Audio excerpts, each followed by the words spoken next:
palsu. Nah, gigi palsu itu merupakan gigi buatan yang dirancang khusus dan dibentuk sesuai dengan gigi asli untuk menggantikan gigi asli yang hilang. Jadi Bapak Ibu, gigi palsu atau biasa disebut dengan gigi buatan.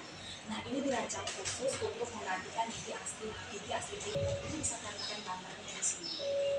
Nah, itu ada fungsi dari gigi palsu. Nah, kira-kira apa fungsi dari gigi palsu? Nah, yang pertama itu menggantikan gigi yang hilang akibat berbagai penyebab. Nah, mungkin gigi goyang, setelah itu mungkin gigi patah, mungkin berbagai banyak penyebab yang membuat gigi asli kita hilang. Yang kedua ada memperbaiki fungsi penguningan.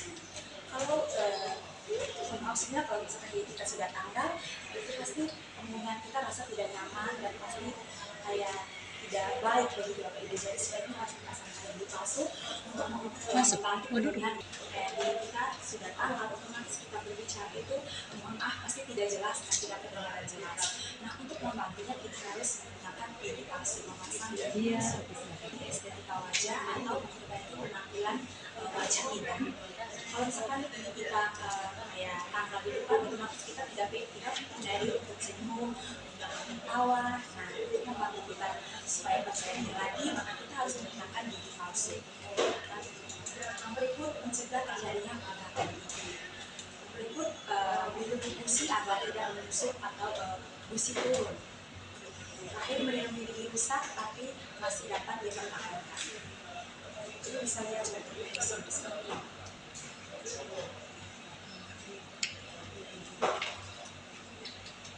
Gigi palsu ini juga ada jenisnya. Kira-kira jenis-jenis gigi palsu itu apa saja? Nah, ini ada gigi palsu lepasan. Bapak bisa lihat di sini. Yang pertama itu ada akrilik. Nah, ini jenis-jenis gigi palsu ini ada kelemahan dan ada kelebihan dan juga kekurangan atau kelemahannya.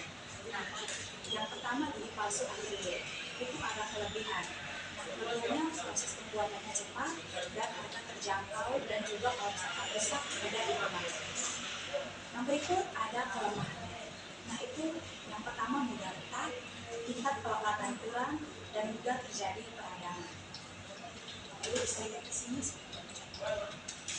Yang kedua ada gigi palsu helpless.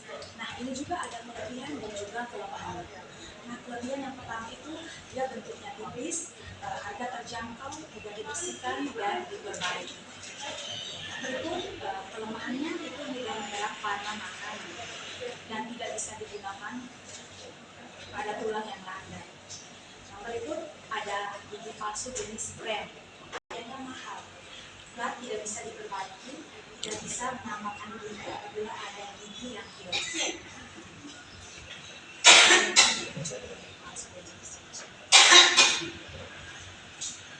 Yang berikut ada gigi palsu cetakan. Nah, itu ada crown, cetakan, dan ikan. Nah, ini juga tentunya ada dia punya kelebihan dan kelemahan. Bapak Ibu bisa lihat gambarnya di sini. Yang pertama itu crown. Nah, ini kelebihannya melindungi gigi kita yang rusak, tapi masih bisa dipertahankan. Jadi ini tentunya kuat dan tahan lama. Yang berikut kelemahannya itu biayanya tentu mahal. Seiring waktu perkataan crown atau mahkota akan lepas, sehingga bakteri masuk dan tentunya akan merusak gigi kita. Yang berikut ada gigi palsu jembatan. Nah, ini ada kelebihannya melindungi gigi yang rusak, tapi masih bisa dipertahankan. Tentunya kuat dan juga tahan lama. Yang berikut ada kelemahan. Seiring waktu, crown atau mahkota ini akan lepas sehingga bakteri masuk dan merusak gigi kita dan membutuhkan pemasangan pada gigi asli sebagai pegangan. Ini membutuhkan gigi asli supaya tidak ada pegangan. Yang berikut ada jenis gigi palsu implan. Nah, kelebihannya seperti gigi asli, ditanamkan dalam tulang, bentuknya kuat dan nyaman. Kelemahannya biayanya tentu mahal dan digunakan pada situasi yang tertentu. Itu bisa lihat di sini contoh gambar.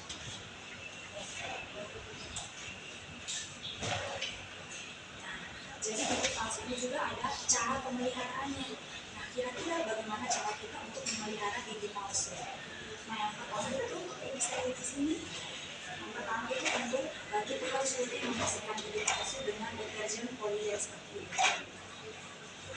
Dan disikat di bawah air yang mengalir.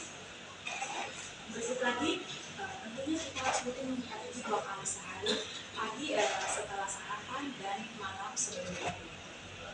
Yang ketiga, tentu kita harus rutin kontrol kesehatan gigi setiap 6 bulan sekali, untuk orang dewasa 6 bulan sekali, dan untuk anak-anak itu 3 bulan sekali. Berikut lagi, memperhatikan atau memperbaiki gigi palsu yang rusak. Jadi ini juga termasuk dari fungsi gigi pemasangan gigi palsu, memperbaiki gigi kita yang rusak. Berikut, hindari makan makanan yang keras. Yang berikut lagi, rendam gigi palsu.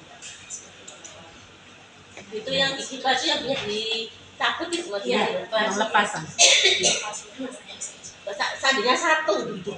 Ya, yang dilepas ya satu gitu. satu saja. Terus Satu kuatnya aja. di Nanti ada sayapnya, ada buat kalau misalnya itu biasa digunakan untuk pemakaian gigi palsu yang Valplas. Itu nanti dia buatkan satu, atau yang akrilik sama Valplas itu yang lepasan. Itu kan ada gigi palsu itu kan tadi macam-macam.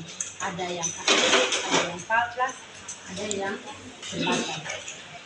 ya maaf ya Bu. Ini kira-kira biaya yang memang tentunya biaya mahal kiranya berapa ya? Kalau untuk saat ini untuk kisaran harga, kalau misalnya untuk gigi palsu akrilik itu di setiap tempat praktek atau rumah sakit yang ini berbeda-beda untuk harganya, itu sekitar 500-an ke atas. Kalau untuk akrilik ya 500.000 ke atas. Kalau Valplas itu sekitar 800-an ke atas, minimal harga mungkin sekitar 800. Itu harganya. Saya dengar kan ada sampai 10 juta. Ya, kalau untuk yang implan tadi itu satu giginya 15 juta. 15 juta itu yang permanen, maksudnya nggak bisa dicabut. Apa yang Tidak dicabut dia. Cuman tapi itu biasanya dokter gigi yang tangani. Tapi kalau yang dilakukan oleh pasien sendiri itu hanya akrilik sama Valplas. Itu yang dilakukan untuk pembersihannya sendiri gitu. Yang dicabut yang bongkar pasang. Ya bongkar pasang sekitar 500-600. Iya.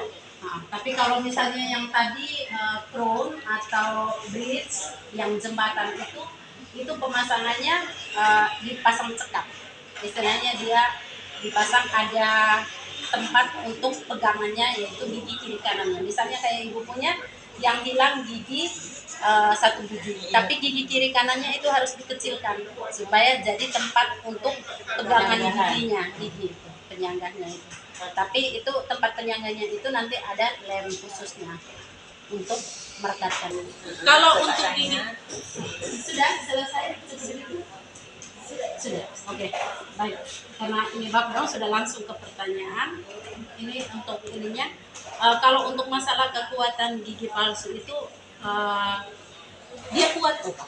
Dia sama untuk kita pakai makan, dia fungsinya untuk menggantikan gigi asli kita. Misalnya gigi kita hilang, terus kita pakai gigi palsunya, untuk kita pakai makan bisa. Cuman kalau untuk yang keras gigi asli saja bisa patah, apalagi yang gigi palsu opa sama dia pun fungsinya sama. Dia kuat. Cuman kalau akrilik itu kalau misalnya satu gigi dia jatuh, mungkin dia karena bahannya agak garing, dia bisa cepat retak atau patah. Tapi kalau Valplas itu dia agak lentur bahannya, agak kenyal gitu bahannya. Sehingga pada saat pakai itu dia tidak istilahnya 800 kan? 800-an ke atas. Terus kalau banyak itu giginya bisa bukan lentur sekali Bu. Kalau misalnya pada saat pakai dia bisa istilahnya menyesuaikan, kalau kita kenali tidak terlalu lentur sekali, tapi dia beda dengan yang akrilik. Pokoknya bahannya berbeda. Gitu. Terus itu nanti kalau dari MKTP-nya bisa dapatkan rujukan untuk yang di sini kebetulan RSU yang punya teknikernya. Rumah sakit umum itu bisa ada pemotongan harga untuk gigi palsu. Tapi untuk yang palpas saya belum tahu ya kalau untuk ini. Kalau kita di sini kan kita belum ada tekniker giginya, biasanya itu harganya tidak ada pemotongan. Tapi kalau dari BPJS biasanya dari FKTP kita arahkan ke RSU karena di sana sudah ada teknikernya. Kalau di sini kita ini tidak ini karena kita harus bayar keluar. Gitu. Sedangkan pasien kalau misalnya pakai gunakan BPJS itu biasanya di RSU. Kita arahkan ke RSU karena di sana sudah ada tekniker giginya. juga dari sini ya. Biasanya dari FKTP 1 gitu. Karena di sini kita punya khusus untuk ini apa gigi palsu. Tapi kalau untuk gigi palsu Pak. Kalau misalnya untuk tapi kalau di pasien